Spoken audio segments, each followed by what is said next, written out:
What I want to share with you is this. Sometimes you have to be willing to do it scared, right? The bottom line is I made up my mind and at the end of 2024 that if I wanted different, I was going to have to move different. I was going to learn different things. I was going to have to develop different skill stacks. I couldn't just simply rely upon my experience anymore and do the things that were simply comfortable, right? And when I came to that conclusion, or really, I wouldn't say I came to that conclusion, I've always known this, when I committed to the process, right? Of looking at what my goals were, reverse engineering it. I said to myself, the JuJuan Buford that exists today has become a different JuJuan Buford to achieve those things. And why am I sharing this with you? Because here's the thing. There's so many classes and courses, and I'm not knocking people, right? But there's so many classes and courses. There's so many books on the how-tos. There's so many seminars you can take. There's only so many workshops you can attend. There's only so many videos, if you will, that you can watch. Motivational, instructional, inspirational, et cetera, et cetera, et cetera. There's only so much of that stuff you can consume.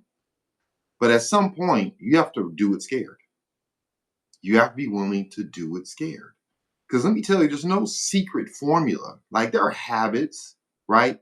There are frameworks and mindsets that you find that very successful people have in common.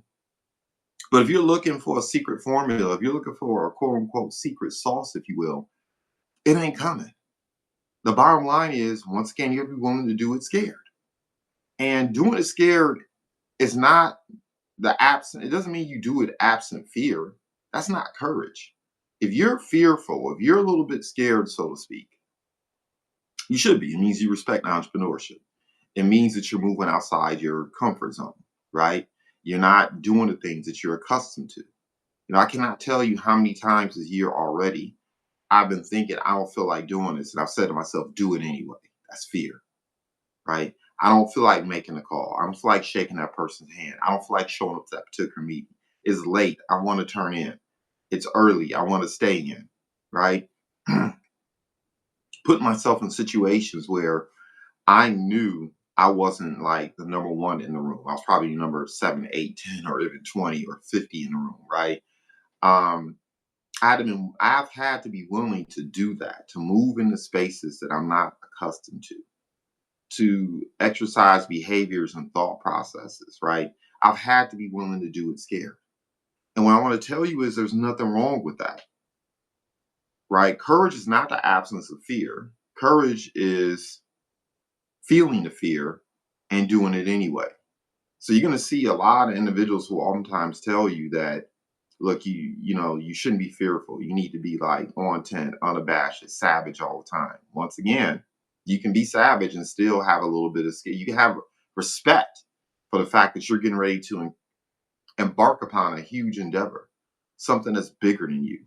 And so what I'd encourage you to do today is face your fear and do it anyway. Yeah, once again, I know I'm being a little bit redundant, but I'm going to say it. Yeah, take the courses, learn the things you need to learn, get around the people you need to get around, make sure it's the right people, copy the right cats. Read the books you need to read. Don't stop pouring into yourself. But at some point, you got to draw the line in the sand and do it scared and do it anyway. So I hope it serves you this morning. Everyone have a fantastic day. I celebrate success in advance.